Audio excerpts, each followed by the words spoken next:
Kipps by H.G. Wells.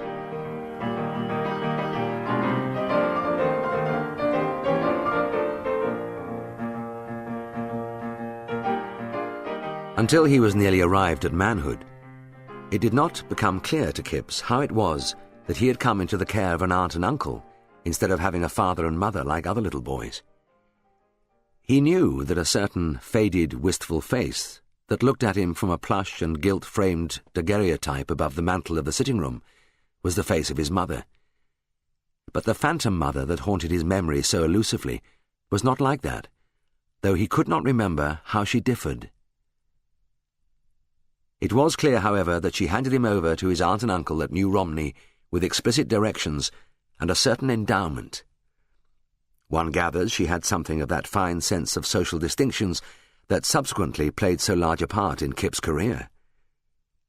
He was not to go to a common school, she provided, but to a certain seminary in Hastings that was not only a middle-class academy with mortarboards and every evidence of a higher social tone, but also remarkably cheap. She seems to have been animated by the desire to do her best for Kipps, even at a certain sacrifice to herself, as though Kipps were in some way a superior sort of person.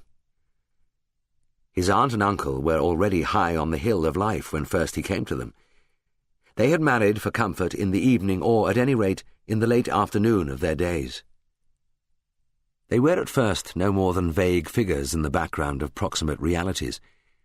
Such realities as familiar chairs and tables, pieces of firewood, old newspapers, the cat, the high street, the backyard, and the flat fields that are always so near in that little town. His aunt and uncle were, as it were, gods of this world, and, like the gods of the world of old, occasionally descended right into it. And, unhappily, one rose to their Olympian level at meals. Then one had to say one's grace, hold one's spoon and fork in mad, unnatural ways called properly, and refrain from eating even nice sweet things too fast. Sometimes, however, these gods gave him broken toys out of the shop, and then one loved them better. For the shop they kept was, among other things, a toy shop. They neither visited nor received visitors. They were always very suspicious about their neighbours, and other people generally. They feared the low, and they hated and despised the stuck-up, and so they kept themselves to themselves, according to the English ideal. Consequently, little Kipps had no playmates except through the sin of disobedience, and he began a friendship with Sid Pornick, the son of the haberdasher next door that, with wide intermissions, was destined to last his lifetime through. Pornick the haberdasher, I may say at once, was, according to old Kipps, a blaring jackass, a teetotaler, and a nya-nya hymn-singing Methodist. This Pornick annoyed old Kipps greatly. Cavendish Academy, the school that had won the limited choice of Kipps' vanished mother, was established in a battered private house in the part of Hastings remotest from the sea.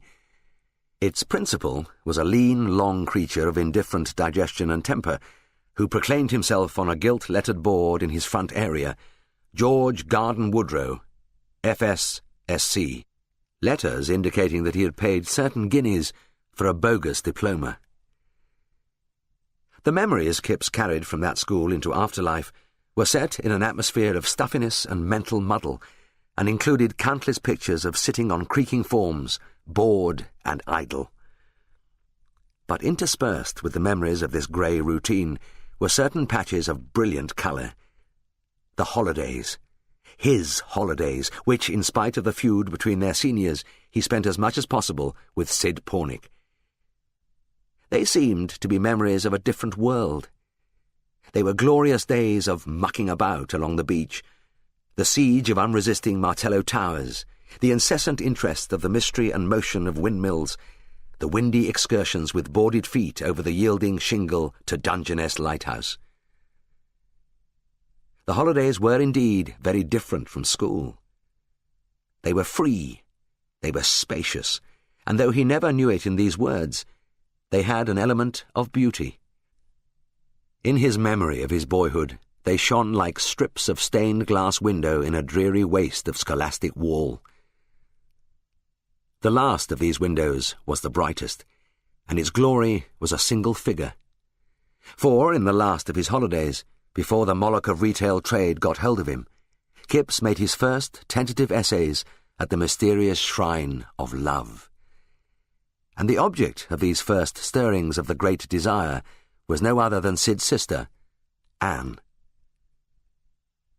Negotiations were already on foot to make Kipps into a draper before he discovered the lights that lurked in Anne Pornick's eyes. School was over, absolutely over, and it was chiefly present to him that he was never to go to school again. He was up before 6 on the day of his return, and 8:30 found Kipps sitting on the sunlit gate at the top of the long lane that runs towards the sea. There appeared, along by the churchyard wall, a girl in a short frock, brown-haired, quick-coloured, and with dark blue eyes. She had grown so that she was a little taller than Kipps, and her colour had improved.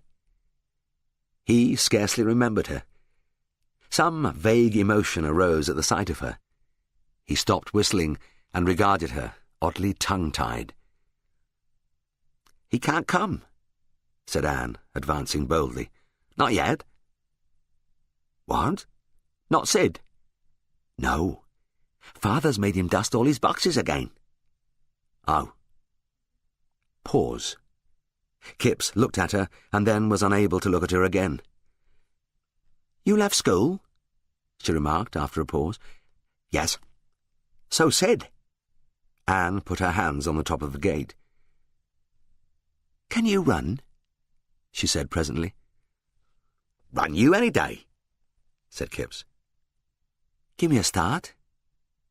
"Where for?" said Kipps. Anne considered and indicated a tree. "Give me to here," she called. Kipps, standing now and touching the gate, smiled to express conscious superiority. "Further," he said. "Here?" "Bit more," said Kipps, and then, repenting of his magnanimity, said, "Off!" suddenly, and so recovered his lost concession. They arrived abreast at the tree, flushed and out of breath. "Tie!" said Anne, throwing her hair back from her face with her hand. "I won," panted Kipps. They disputed firmly but quite politely. "Run it again, then," said Kipps. "I don't mind."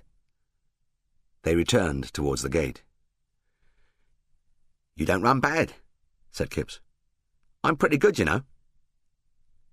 Anne sent her hair back by an expert toss of the head. "You give me a start," she allowed. They became aware of Sid approaching them. Anne prepared to go. "How about another race?" asked Kipps. "Law!" cried Sid, quite shocked. "You ain't been racing her."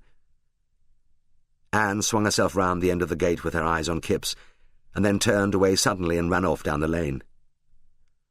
"I give her a lot of start," said Kipps apologetically, and so the subject was dismissed. But Kipps was astray for some seconds perhaps, and the mischief had begun in him.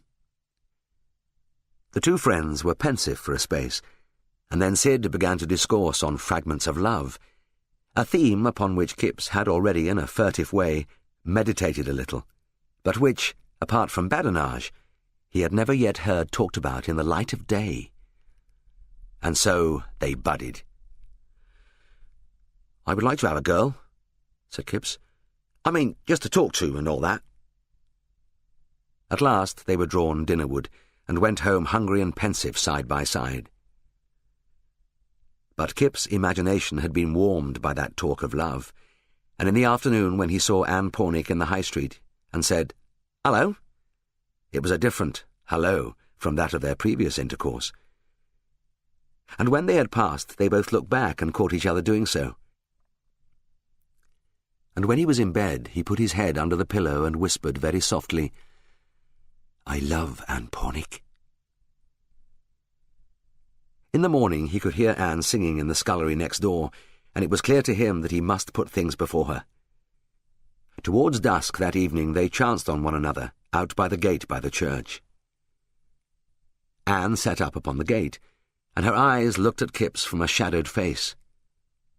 There came a stillness between them, and quite abruptly he was moved to tell his love.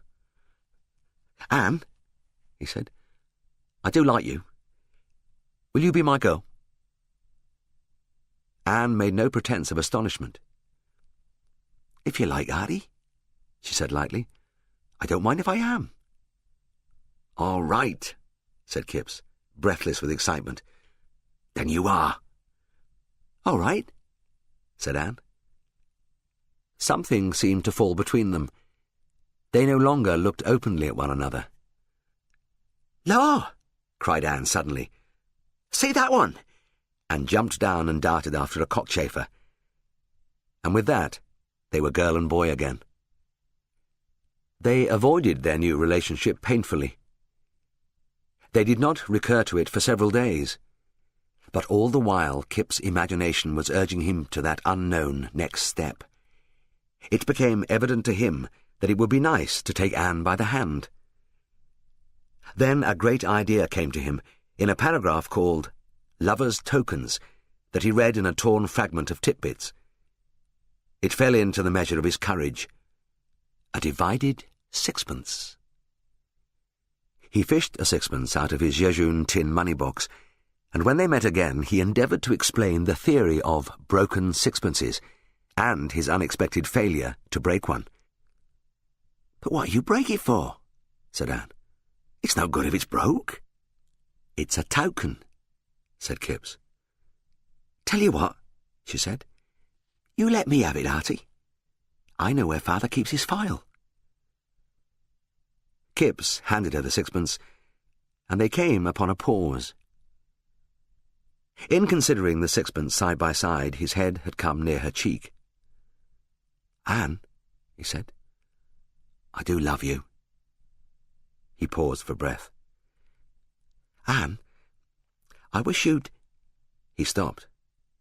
"What?" said Anne. "Anne, let me kiss you." Things seemed to hang for a space. Then Anne perceived that she was not prepared for kissing after all. Kissing, she said, was silly, and when Kipps would have displayed a belated enterprise, she flung away from him. A certain estrangement took them homeward. They arrived in the dusky high street not exactly together, and not exactly apart, but straggling. Kipps lay awake for nearly half an hour that night, groaning because things had all gone wrong.